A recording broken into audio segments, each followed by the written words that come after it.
Hey dudes, let's talk about the lore of Homelands. There's kind of a lot to it. Homelands lore was distributed mostly through articles in The Duelist, with various stories showing up in issue 7, issue 8, 9, and 10. There was also a comic released called Homelands on the World of Magic the Gathering. I read through all of this to various levels of enjoyment, so I'm going to briefly summarize the story beats, then share my personal opinions on the lore. I've always heard that Homelands has incredible lore, so let's find out.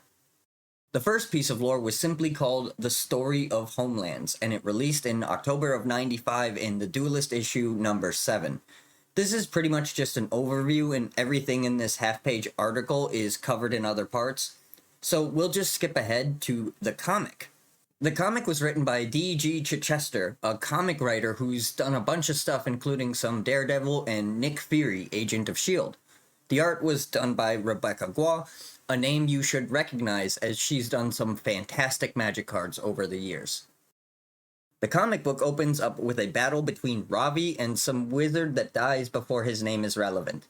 It's the final battle of the Wizard War, which was just like a bad war between wizards or something. The only real lore it gets is that war is hell. Anyway, Ravi rings the apocalypse chime and then hides in a magical coffin in the Basalt Spire. Not too dissimilar to the coffin Tanos hides in, but that's neither here nor there. After the chime was rung, it disrupted mana channels all over the plane and everything was burnt by a colorless fire. The land died, the energy channels ran dry, and, well, pretty much everything died. Ravi then realized that she didn't know how to open the coffin and is stuck. We'll get back to her later. Now it's time to meet Faraz, the super cool and handsome. Faraz is a pretty cool dude. He is morally opposed to summoning monsters and binding their will to his because he views it as slavery, which, yeah, it kind of is. So anyone who plays creatures is a bad evil douche, and creatureless decks have the moral superiority. At least if I'm understanding this comic correctly. Anyway, Pharaohs shows up on Olgrotha after it's, started to regrow, I guess. He finds a didgeridoo and plays it badly, which annoys Sandrew, who shows up to tell him that he's bad and that he should feel bad. Faraz takes the opportunity to virtue signal about how enslaving things is wrong, and Sandrew finds it endearing, saying Faraz reminds him of his unstable uncle, and the two become best friends. While traveling, they run into some Albion's towers, which I guess are rock spires that can grow out of the ground if you do the Macarena or something, and Sandrew takes the opportunity to say that magic is stupid because the magic towers crumble sometimes and kill people. Faraz says that this is because the mana is unbalanced in this world, but even he doesn't really know what's going on here. But it doesn't matter, because they get interrupted by a small child screaming. Except it wasn't a small child, it was a root spider that eats small children and can also scream like a small child to attract food. They are almost eaten when Sarah shows up with her angels, which manage to beat up the root spider. Yeah, that makes sense. Faraz takes this opportunity to lecture Sarah about enslaving beings to do her bidding, and that the root spider was just a little guy living his life and he did nothing wrong. Sarah explains that her angels aren't creatures, and I guess this is before the errata, so sure, but then she says they're raw psyche and also here by choice. She then tells Pharaohs that he'd be fine AF if he wasn't such a fucking dweeb, and Pharaohs starts backpedaling, while Sandrew decides this whole conversation is stupid. So they go and get drunk at the Anhava Inn, where Sarah explains the humanitarian aid she's been doing, and Faraz shoots his shot. He's 2 drinks in, BT dubs. Anyway, they get bored of the whole will they, won't they thing, and they start talking about how the mana is bad, or whatever, and Sandrew gets into a fight with some young Minotaur that finds tradition stupid, and is also Sandrew's brother. Anyway, Sandrew thinks the younger Minotaurs would respect the traditions more if Sandrew could, shoot lightning or something, so he asks Pharaohs to teach him magic. So they step outside just as the black carriage is about to run someone over. Luckily, Faraz steps in and summons a brass man who saves the woman from being run over. Baron Sengir pops out of his carriage and thanks Faraz for keeping his undercarriage bone-free, and Sarah clearly doesn't like this guy. Baron Sengir asks them to go to his house with them, and then Sarah is like, what? No. So he threatens to suck some peeps if they don't join him. So they go to Castle Sengir, and that's where we learn why Black Carriage has to sack a creature at upkeep, because Baron feeds the carriage driver to the horses after each ride. Either way, we meet crazy Grandma Sengir, who is actually Ravi. Yeah, so she was left inside the coffin for like a super long time, and she went a little crazy. She still wears the apocalypse chime around her neck, though, which is kind of cool. Apparently, all this was just so Baron Sengir could tell them that their whole save the world thing was harshing his vibe, and it would be irresponsible of them to start a war over dumb shit. They argue about it, but agree to disagree, and Faraz goes off to make wizard school and to teach sea dwarves how to make clockwork gnomes. Anyway, that scene is done, and now we're establishing what Sarah has been doing, which is talking to Hadzer in the street. We then shoehorn in Abby Matron and take the opportunity to remind the audience that Sarah is kind and forgiving. Anyway, Sandrew knows magic now, so he plane walks away and immediately finds Christina of the Woods, another planeswalker you've probably never heard of, and he starts rizzing her up. This angers Tassier, who also wanted to rizz up Christina, so he makes some pejorative comments, and then we move on to Sarah's Aviary, which is being maintained by Soroya, while Faraz shows up on a big-ass bird to rizz up Sarah. So they start macking when Sandrew ruins the mood by running from Tassier back to Algrotha, but Tassier follows, says some mean words, and then sends Sandrew to another plane. This is the last we'll hear of Sandrew, but he did survive, at least until he was called to fight in the Planeswalkers War, but that comic never got made, so we don't know what happened to him.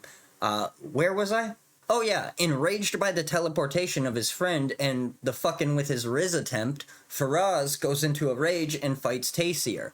Tassier, being the troll that he is, summons a couple of Anaba Minotaurs and enslaves their minds to fuck with Faraz. Faraz uses Aladdin's Ring and Rod of Ruin to look cool, and then throws a serrated arrow at Tassier. I didn't know that's how arrows worked, so that's pretty cool to learn that. Anyway, Tassier casts Earthquake, breaks his leg doing it, and then Faraz just ends this dude. Faraz and Sarah are both upset about this and sad about their friend, but then next we cut to a few years later where Sarah and Faraz are happy again, but Faraz casts his ban on the world, which prevents planeswalkers from entering or leaving so outsiders couldn't fuck up Algrotha anymore. Then we shoehorn in Abby Gargoyle, and Faraz discovers that the rift that's feeding mana into the world is right under Castle Sengir, and it's presumed that the Baron can't know this or shit would be bad. Instead of worrying about that, Sarah and Faraz go to make out on the beach and talk about how awesome they are. Anyway, Faraz is dead. I didn't skip anything here, it's literally the next page. He was doing some science by poking a crystal holding a fire elemental, and for some reason that didn't work out for him. Sarah is super upset about this, and then tries to save someone, but fucks it up and they die. Baron shows up to rub it in her face, because maybe that dude would have been fine. He also tells her that if she'd stopped meddling, Faraz would maybe be alive. Anyway, because Sarah wasn't really, working on anything important or doing anything of note, she decided that she has no more reason to live or be around the world that she had been tending for however long, now that her man had died, and so she leaves. While traveling, she gets mugged for her ring, and it turns out to be a planeswalker that mugs her, and she gets ready to fuck him up, and then remembers that her man died, and with him, her personality. So she just stands there, and the dark spellcaster's attack swallows her whole. Brother Angus is also here, but I have no idea who this is or what his purpose is other than to whack the attacker in the head and to take care of Sarah as she dies. And with that, pretty much everything that was in the way of Baron has faded to nothing. And that's where the comic ends, and the story told throughout the cards begins. I thought the comic was fine. There are aspects of it that I really enjoyed and others I was less enthusiastic about. Rebecca Gua did a great job, and I really love the incredibly unique art style, and I really enjoyed seeing a whole comic in her style. This is an incredibly beautiful comic, and I think the art goes a long way to making this comic a pretty unique and novel read. The writing is okay for a comic book. The story definitely feels a little rushed, as There are so many story beats to get through, and almost every page is a different scene and plot arc. That isn't a bad thing per se, but reading the story felt like it was written as a checklist almost. It was a pretty fun story for what it's worth, and I did enjoy seeing some of the card references, but other references felt like they contributed nothing to the story, like Abbey Gargoyles, or actively took away from the story, like the Abbey Matron scene, by being entirely irrelevant. Maybe it's just the sheer number of references in a story that already felt like it needed two more comics to really flesh out what was going on.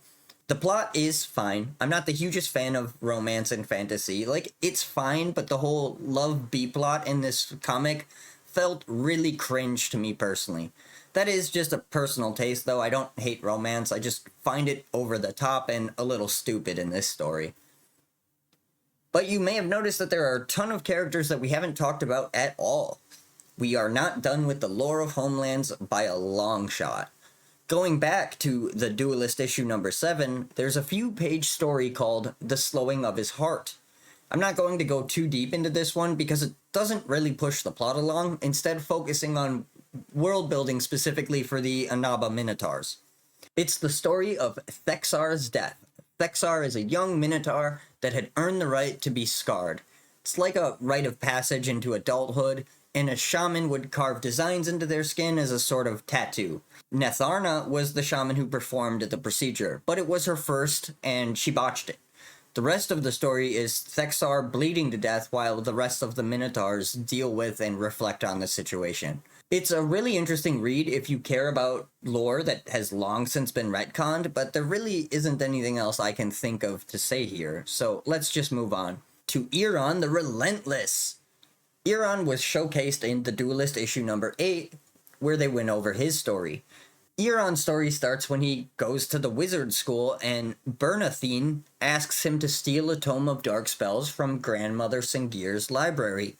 Eron popped into the castle with no issue, found Grandma taking a nap, and grabbed the first book he saw that looked like it might be a spell book. He turned out to be right, and like the gambling man that he is, he requested that the final spell in the book be cast on him. Turns out that spell stopped him from aging or dying. However, the spell did have a downside, and his scars would never fully heal. From here, he caused chaos and stole a bunch of stuff, fighting groups of guards by himself, and on the occasion even cutting himself into bits to squeeze through the bars of a jail. Not sure how he got a knife into jail, but he did. Eventually, he grew bored of his antics, so he walked into the castle of the goblins, declared himself king, and they slaughtered him. And then he got back up and they slaughtered him again, and then eventually they said fuck it and put him in charge. Eron formed a treaty with Aeson, and for the most part was benevolent in that he did what he could to keep the goblins from plundering everything. He was not a person to mess with, though. He's described as maniacal, but his primary concerns are the future of all the people of Algrotha, and of course, his place of power within the larger structures of society. Overall, he's a really interesting and cool character. I like Eron a lot. Duelist issue number 9 gave us some insight into Autumn Willow. Autumn Willow started as a simple forest spirit, but after Pharaoh's ban prevented travel to and from Algrotha, it also prevented excess mana from flowing from the plane, and that mana poured into Autumn Willow, giving her sentience and power. Autumn Willow was considered a legend of sorts, and tales of her and her daughters saving the lives of people are common. When Pharaohs died, Autumn Willow had a vision of Baron Sengir ripping through the world, causing war and strife, and most of her focus has been on preventing this disaster. Shortly after, Pharaoh's ban started to fail, and with it, the energies that sustained her power started to fade. She potentially has the power to restart the mana channels of Algrotha, which over time would fix the wastelands and return the world to one rich in life. She's hesitant to do this, as it would somehow probably cause the deaths of every creature in Homelands, and she doesn't want to do that. So she's in a precarious position, as if she waits too long, she won't have the power to fix it. But if she does fix it, everything she loves will die, and the potential of a solution without death will be irrelevant. So she waits for a miracle, possibly in the form of a planeswalker. Perhaps you, the viewer, are the miracle that she's waiting for. There's also a look at Baron Sengir in Duelist issue number 10. There's a lot of words, but it doesn't actually tell us too much. It takes a few paragraphs to let us know that Baron Sengir is a cool dude and super classy. It tells us that Baron appreciates the humans he reigns over, not just for their labor, but because he can turn them into undead. It also tells us that many of the students in the wizard school have succumbed to his offers of dark power, and that Veldraine is tirelessly tracking Autumn Willow. Joven and Chandler are just selling artifacts to the highest bidder, unaware that Baron is behind it all, and even Eron the Relentless is fooled, unaware of the Baron's informants in his trade caravans. Oh yeah, they also talk about the one-way portal underneath Castle Sengir. Baron Sengir is building an undead army to march through it, but he has no idea what's on the other side. Overall, Baron Sengir is basically playing the waiting game, biding his time and increasing his power and influence. These little articles were pretty neat and a cool way to build hype for the cards and the story of this set. But that's all of the lore. At least that was available at the time. In 2002, the Secrets of Magic Anthologies was released. This is a collection of short stories, but the only one that's relevant to Homelands is Song for the Plague Rats by Philip Athens. Song of the Plague Rats goes over an event that happened long before anything else we talked about. When Ravi was a child, she lived in the village near Castle Sengir. The Baron Sengir had brought forth a plague of rats. Maybe just for fun or to see what happens. We never really learn his motivations because his son teaches Ravi the Song of the Rats and convinces her to attack his father. She gathers the rats and they go to the castle and she sings the song so that the rats will attack Baron Sengir, who also sings the song. As the rats hear two magic songs telling them to kill the other, they go mad and attack the only viable target in the room, the Baron's son. As the boy is ripped to shreds, Baron Sengir panics and starts to sing a different song. Probably the song of becoming a vampire or something, because the act turns his son into a vampire, saving his life. While he's distracted saving his son, Ravi continues the attack and the rats devour the Baron Sengir, making the child the new Baron Sengir. And new Baron Sengir is like, wow, Ravi, you're a super special magic person. I bet you could be a planeswalker. And that's pretty much the entire story of Homelands. So I'm on two minds of the lore of Homelands. On the one hand, these stories are overall pretty good to really interesting, and I had a really good time learning the lore of this set. The characters are rich, the motivations seem plausible, and there's a level of intrigue and curiosity that makes the lore of Homelands incredibly interesting.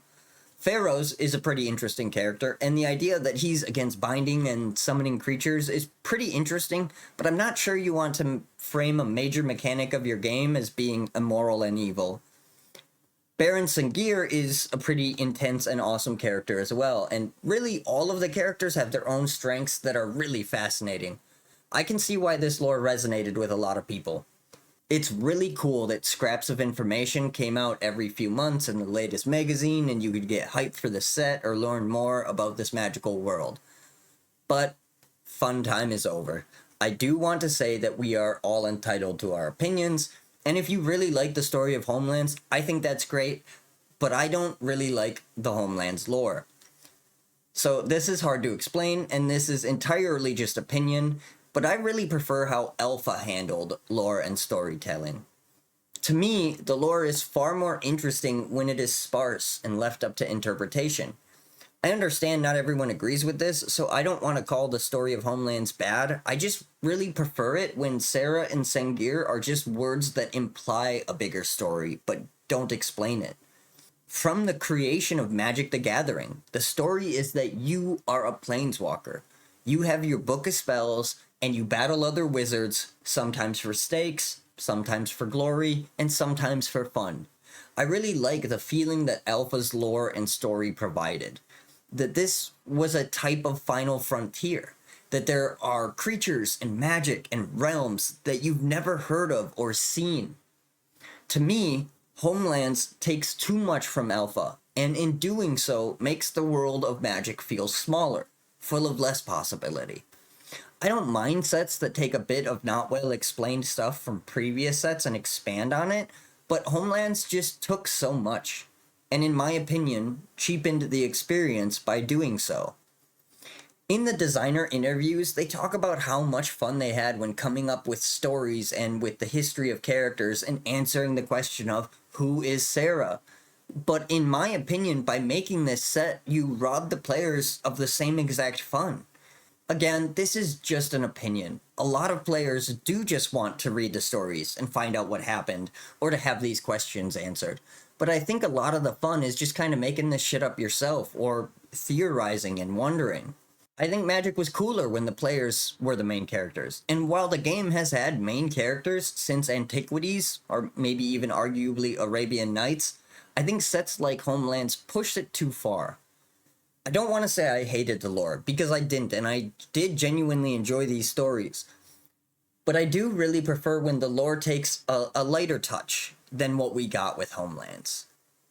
But that's just how I feel about it. And obviously, I'm still here talking about and playing Magic, so obviously the lore going in this direction wasn't a deal breaker for me. I would love to hear what you think about all this. Are you a fan of the lore? Did you prefer the minimalism and more freedom of wonder? Or do you really appreciate a good story and seeing beloved characters on cardboard? I don't think either preference is wrong, but it is always interesting to hear how you guys interact with the game and what you thought as a kid. So leave a comment if you have an opinion. I'd love to hear it. But that's all I have today, so you can like the video if you liked it, you can subscribe if you give a shit, but either way, I hope you have a magical day. Thank you for watching.